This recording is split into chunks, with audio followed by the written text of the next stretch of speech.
Yang pertama ada latar belakang. Bioetik merupakan cabang filsafat yang berkaitan dengan isu-isu moral dalam praktik biomedis, penelitian, dan kebijakan kesehatan.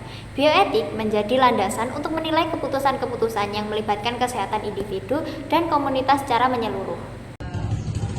Rumusan masalah. Yang pertama, apakah yang dimaksud dengan bioetik kesehatan masyarakat dalam kerangka berpikir Islam? Yang kedua, apa saja contoh bioetik kesehatan masyarakat? Dan yang ketiga, apa hubungan bioetik kesehatan masyarakat dalam kerangka berpikir Islam?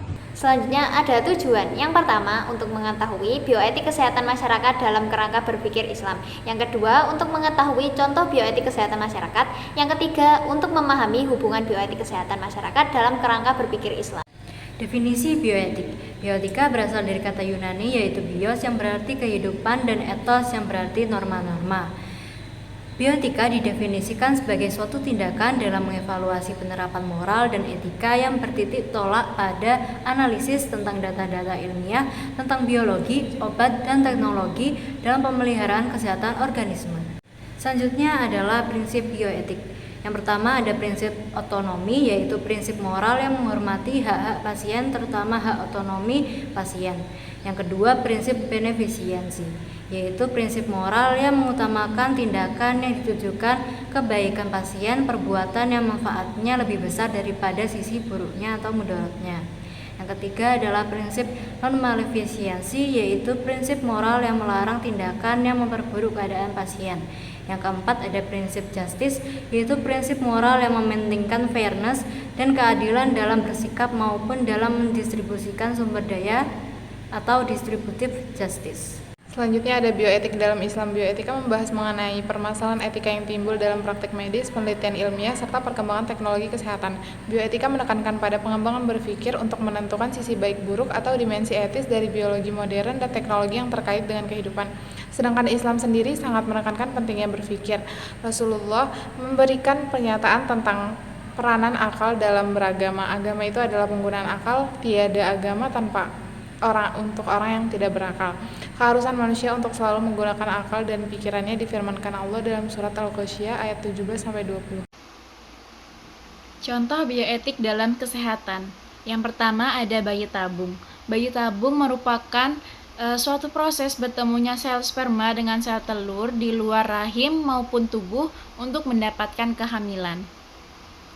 Di dalam perspektif Islam sendiri, bayi tabung dihukumi oleh dua hukum, yaitu yang pertama ada halal. Halal apabila sperma tersebut diambil dari si suami dan sel telurnya diambil dari istrinya, kemudian disemaikan dalam rahim istrinya. Bayi tabung juga dihukumi haram apabila sperma yang diambil dari pihak laki-laki disemaikan kepada sel telur pihak wanita yang bukan istrinya, kemudian dicangkokkan ke dalam rahim istrinya. Bayi tabung juga dihukumi haram apabila sel telur yang diambil dari pihak wanita disemaikan kepada sel sperma yang diambil dari pihak laki-laki yang bukan suaminya, kemudian dicangkokkan ke dalam rahim si wanita. Ada juga yaitu sel sperma dan sel telur yang disemaikan tersebut diambil dari seorang suami dan istri, kemudian dicangkokkan ke dalam rahim istrinya yang lain. Itu juga dihukumi haram. Karena ada dua hukum tersebut. Dalilnya, Allah Subhanahu wa taala berfirman, Nisa'ukum harsul lakum fa'tu harsakum anna syi'tum wa qaddimu li anfusikum wattaqullaha wa'lamu annakum mulaqu wa basyiril mu'minin. Quran Surat Al-Baqarah ayat 223. Contoh yang kedua ada abortus. Abortus merupakan proses keluarnya janin secara spontan atau paksa yang biasa dilakukan minggu ke-12 pertama dari kehamilan. Untuk abortus sendiri dihukumi dua hukum. Yang pertama ada haram. Menurut Syekh Abdul Aziz bin Baz rahimahullah, jika pada 40 hari pertama hal itu lebih lapang bila memang dibutuhkan ditempuh jalan aborsi, misalnya dalam keadaan si ibu atau wanita tersebut masih memiliki bayi yang masih kecil yang perlu diasuh dengan baik dan sangat sulit merawatnya dalam keadaan hamil, atau bisa pula keadaannya dalam keadaan sakit yang sangat memberatkan jika hamil, Kondisi-kondisi seperti ini diperbolehkan untuk aborsi pada 40 hari pertama saat masih terbentuk nutfah. Untuk hukum yang kedua yaitu mubah bahkan dimakruhkan.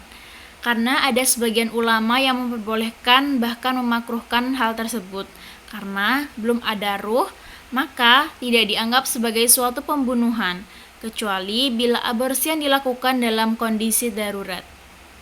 Untuk memahami hukum aborsi terlebih dahulu, kita memperhatikan fase-fase janin dalam kandungan sebagaimana telah dijelaskan dalam hadis Abdullah bin Mas'ud berikut ini. Inna ahadukum yujma'u fi batni ummihi arba'ina yawman summa yakunu alaqatan misla dzalik summa yakunu mudghatan misla dzalik summa yub'atsullahu ilaihi malakan bi arba'ina kalimat fayaktubu amaluhu wa ajaluhu wa rizquhu wa syakkiyun aw sa'idun summa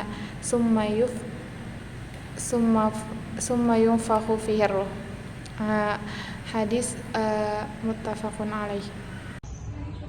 Kesimpulan, bioetika adalah ilmu yang mengevaluasi tentang tindakan moral atau penerapan etika berdasarkan pada analisis ilmiah tentang biologi, obat, dan teknologi untuk pemeliharaan kesehatan manusia.